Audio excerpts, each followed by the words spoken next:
Sino ba talaga ang totoong nilalabanan ng China dito sa karagatan? Pilipinas ba? Amerika ba? O ang batas sa karagatan? Mga tol, pag-usapan natin to, samahan ninyo ako mga kapatid. I'm just a young nigga chillin' on it. First time I seen ice was a Alright mga tol, welcome ulit sa ating bagong video, reaction, review, commentary, opinion, criticism at kung ano-ano pa. Meron tayong pag-uusapan ngayon mga kapatid. Ito tatalakayin natin mula rito sa channel ng The BRP Sierra Madre. Basahin natin mga kapatid at China versus the rules at sea. China laban sa batas o sa rules ng karagatan. Sabi rito, under international law, international na batas, the Philippines has both the right and duty to protect marine life in its EEZ, Exclusive Economic Zone. Mga tol, paikot yan sa buong Pilipinas mga tol, hindi lang dito sa west side. Meron din yan dito sa kabilang bahagi. Okay? Sa east, meron dyan. Paikot yan, parang bubbles yan mga tol sa atin. Pero syempre, ang napag-uusapan lang natin lagi is itong West Philippine Sea, dito sa bahagi ng South China Sea. So sabi rito, under international law, sa ilalim ng international na batas, ang Pilipinas ay parehong may karapatan, mga tol, at katungkulan na bantayan o protektahan ang marine life sa ating EEZ. Yan ha, sabi rito mga tol, including Ayungin Shoal and the waters around Scarborough. Hindi yung mismong Scarborough mga kapatid, hindi naman natin inaangkin na atin yun eh.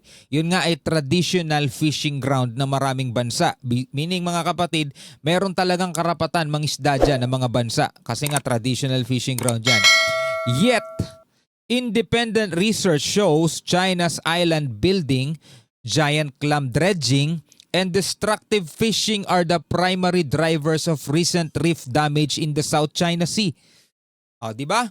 Yung paggawa daw ng mga China ng mga isla nila, yung pag-dredge ng mga giant clam, destructive fishing are the primary drivers of recent reef damage in the South China Sea. Sila ang may dahilan kung bakit nasisira mga kapatid yung karagatan. So when we intercept Chinese boats with suspected cyanide at Ayungin, we are not escalating. We are enforcing the very rules China is breaking. Kaya ngayon sinasabi nilang di ba magtatayo daw sila ng nature reserve dito sa Scarborough Shoal. Paano magtatayo ng nature reserve? Sila ngayon mismong sumisira, di ba? Tapos kunya-kunyarian lang yung nature reserve na yun. Later on, gagawin din nilang military base yun. Hindi tayo nag-escalate ng gulo. Pinatutupad lang natin mga kapatid yung batas sa karagatan at saka yung duty natin na protektahan etong ating EEZ. Kasi nga nitong nakaraan sa may Ayungin, di ba mga tol, merong nakuha doon nakitang mga Chinese fishermen na may daladalang kulay yellow na bote doon sa kanilang bangka na hinihinalang cyanide. Di ba? Kulay itim nga yung laman eh. No state can call itself a protector of the sea while its own vessels tear the reef apart. The Philippines chooses evidence, law, and true environment stewardship. So eto mga kapatid, panoorin natin itong video mula rito kay Sierra Madre. Samahan ninyo ako mga tol. Under international law, the Philippines has the right and the obligation to manage marine resources in its exclusive economic zone. So eto, kung nakikita mo, ginuhitan yung Philippines mga tol. Ito yung sinasabi ko sa inyo, yan. Nakabubble sa atin yan. In its exclusive economic zone.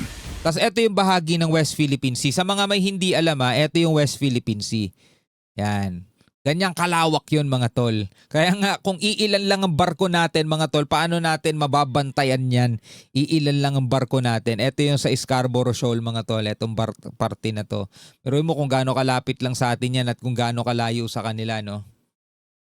That includes Ayungin Shoal and the waters around Scarborough. Yet independent research shows China is the primary cause of recent marine habitat damage in the South China Sea. Independent research yan mga tol, meaning hindi yan research ng particular na bansa, independent to mga tol. At sinasabi na ang pangunahin daw sanhi ng pagkasira ng mga reef, mga corals, mga ano rito sa karagatan is yung ginagawa mismo ng China. From massive island building to giant clam dredging and destructive fishing by fleets under its watch. When our troops intercept Chinese boats with suspected cyanide Ano?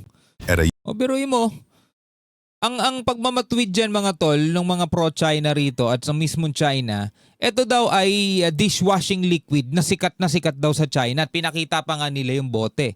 O sige, nag-agree tayo, yung bote ng sikat na dishwashing liquid yan. Pero mukha bang dishwashing liquid yung laman? Tignan nyo nga, kulay itim. Diba? Oh.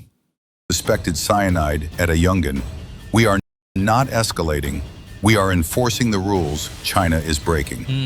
Napakalinaw mga tol kasi gusto ko lang linawin sa inyong lahat kung bakit natin to pinopost para lang maliwanagan kung sino pa yung dapat maliwanagan. Meron kasi mga nagko-comment kumukontra pa no? Kitang-kita nyo naman mga tol, hindi tayo nakikipag-away sa China. Pinoprotektahan lang natin itong karagatan na mamanahin pa ng mga susunod na henerasyon ng mga Pilipino. Diba? Mga apo ninyo, mga anak ng anak ninyo, diba? Mamanahin pa nila yan.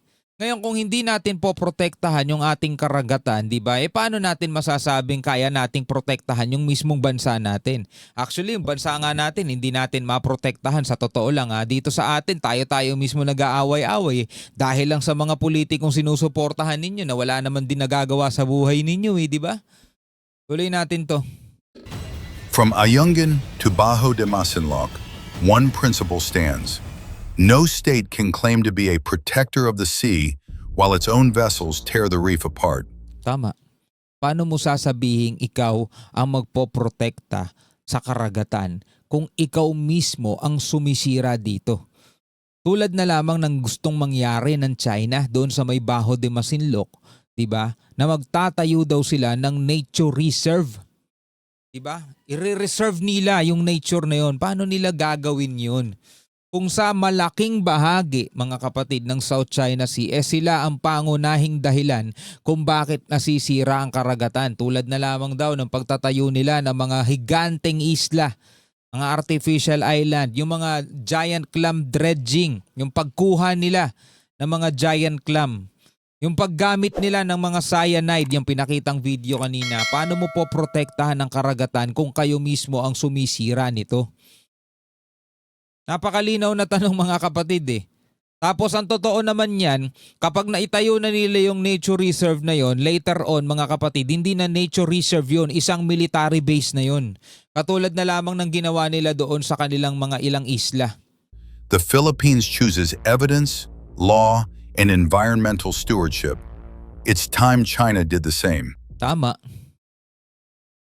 Tayo, ang pinili natin mga kapatid, yan, katulad nito, The Hague, the Netherlands, ang pinili natin kaysa makipag-away tayo sa kanila, makipagsagutan lang na wala namang mananalo dyan, gumamit tayo ng legal na pamamaraan. Sabi rito, yan, The Hague, July 12, 2016, inilabas ng The Hague yung kanilang hatol na kung saan nga mga kapatid pinapawalang visa o pinapawalang baseless mga kapatid yung kanilang 9-line claim.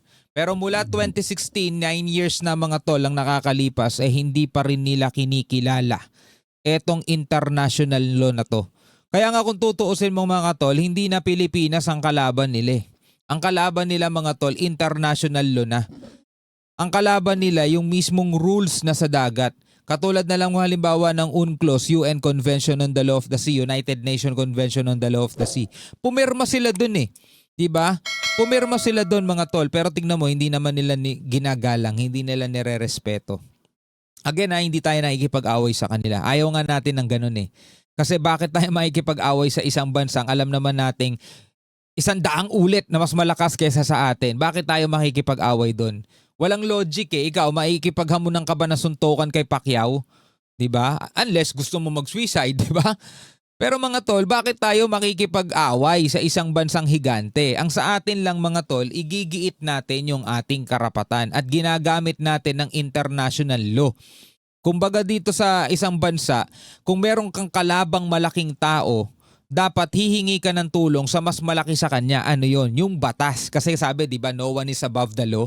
Kung totoo yun dito sa Pilipinas, kasi minsan ang batas pinapaikot ng pere.